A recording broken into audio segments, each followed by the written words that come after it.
pense que le budget est erroné.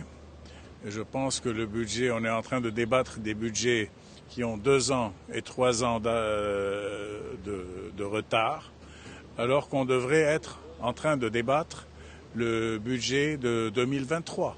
On devrait, à ce moment-là, on devrait penser à des solutions pour sortir le pays de la crise pour 2023.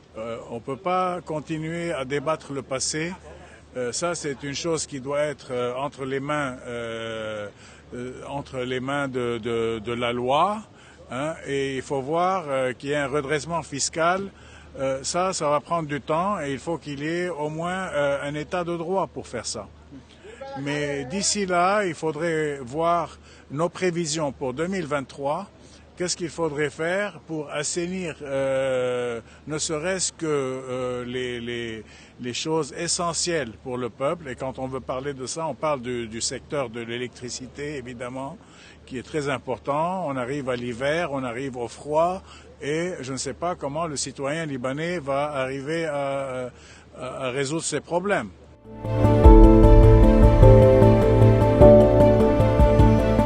On a tous sorti les vérités de la palisse. On a tous, tout le monde a parlé à peu près de la même chose. Reste à savoir qui va voter pour l'ancien budget et qui ne va pas voter. Et je suis sûr que beaucoup des gens qui ont bien parlé vont aller finir par voter. Moi, je suis des gens qui ne vont pas aller voter parce que je crois qu'il y a beaucoup de bafouements concernant les droits essentiels des Libanais.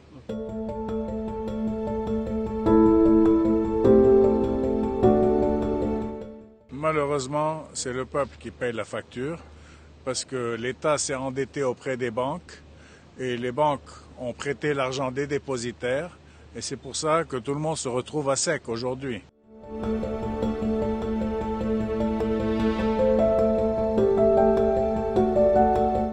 On va malheureusement devoir nous aligner sur les foreign currencies, sur les monnaies étrangères, parce qu'il est impossible à l'heure actuelle, avec la dévaluation galopante de la livre libanaise, de pouvoir nous approvisionner en n'importe quelle façon, que ce soit en nourriture ou que ce soit en carburant. Et en tout ça, je crois qu'on va malheureusement être obligé de nous aligner sur des monnaies internationales et il n'y a pas d'autre solution en vue.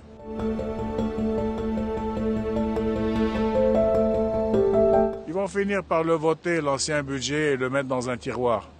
Mais ce sont des chiffres qui sont totalement fictifs, à mon avis.